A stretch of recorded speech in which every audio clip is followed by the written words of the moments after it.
Hello everybody, back again, Feemster here. This is somebody's flag. I like seeing people's flags outside on the flagpole by their house.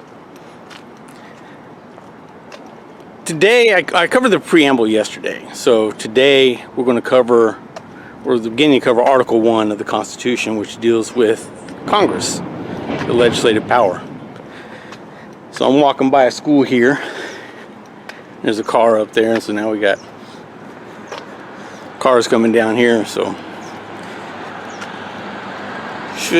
might stop a little bit as I talk. So Article 1, Section 1 deals with legislative power in the United States. This is what it says. All legislative powers herein granted shall be vested in the Congress of the United States, which shall consist of a Senate and a House of Representatives. Now, it says all legislative power in the United States is in Congress. That means Congress makes the laws. All right, and and some of the Supreme Court decisions are the executive branch trying to legislate through regulation, and that's what says, no, you're not supposed to do that. The executive branch has to do what Congress says. Now, a couple things I want to hit on this.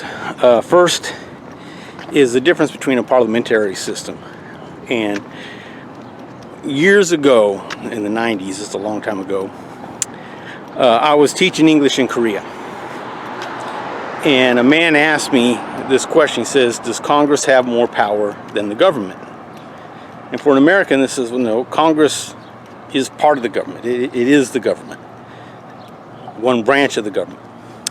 Whereas in the parliamentary system, you'll have after election, somebody has to form a government. And what they mean by that is they get the prime minister and all the cabinet level people put in place, and that becomes the government.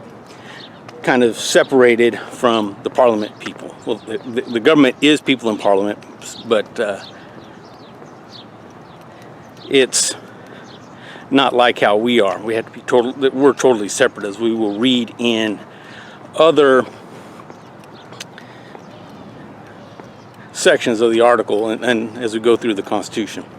So all legislative power is in the Congress. Second is, why do we have two? Why do we have a House of Representatives and a Senate? And when we were the founders, we were coming up with this idea. First you had the Virginia plan, and most, we learned this in school, and when I taught it, I hit on it when I taught government a few years ago during COVID. The Virginia plan was we should have representation by population. So larger states should have more people in the Congress than smaller states. And the New Jersey plan said no, that would not be fair, because then a few large states can dictate to the rest of us how we're going to live. We need to have it equal suffrage by states, just as it was in the Articles of Confederation.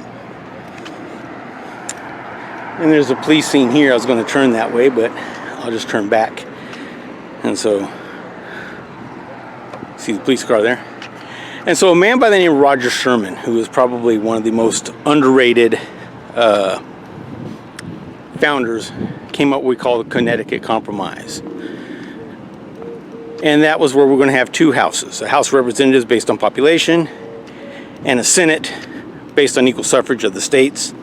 And eventually each state would have two senators, which is the same bicameral system we have to this day.